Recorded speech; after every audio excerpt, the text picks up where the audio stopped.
நீங்கள் வாழ்க்கையில் முன்னேறணும், வாழ்க்கையில் நல்ல ஒரு ஒரு ஒரு லெவலில் போகணும், நல்ல ஒரு பேரும் புகழும் வரணும்னா இதுக்கு நீங்கள் கஷ்டப்படணும், உழைக்கணும், எஃபெக்ட் பண்ணணும். இது எல்லாமே ஒரு பாயிண்ட்டுன்னா அதுக்கு முன்னாடி வைக்கக்கூடியது பாசிட்டிவ்.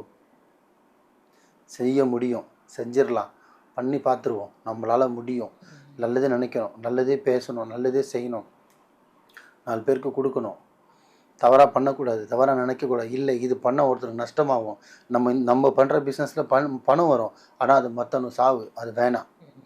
அந்த மாதிரி நீங்கள் எடுக்கிற ஒரு தொழிலில் கூட இன்னொருத்தனுக்கு பாதிப்பாக வரக்கூடாது.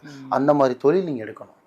அப்போ அந்த மாதிரி பணத்தை நீங்கள் தொழில் பண்ணி நீங்கள் கேம் பண்ணும்போது என்ன ஆகும்னா உங்களுக்கு என்ன ஆகும், பாசிட்டிவ் வர ஆரம்பிக்கும். அப்போ நீங்கள் ஒரு லட்ச ரூபா சம்பாரிச்சா அது 2 லட்ச ரூபா ஆகும், 2 3 ஆகும், 3 4 ஆகும். ஸோ நீங்கள் எடுத்து வைக்கிற ஒரு பாதையுமே, நம்ம எடுத்துக்கிற ஒரு பாதையில் கூட எறும்பு இருந்தால் கூட அது ஸோ அதை மெரிச்சு நம்ம கொண்டுறக்கூடாது நினைக்கும் போது அதே மாதிரி தான் உங்களோட வாழ்க்கையை நீங்கள் கொண்டு போகணும்.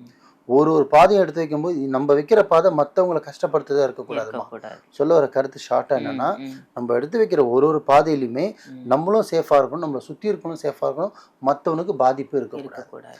அந்த மாதிரி பாதையை நீங்கள் தேர்ந்தெடுத்து அது பிஸ்னஸோ தொழிலோ ஒர்க்கோ எதுவாக இருக்கட்டும், மற்றவனுக்கு பாதிப்பு வராத மாதிரி நீங்கள் ஒரு தொழில் தேர்ந்தெடுங்க.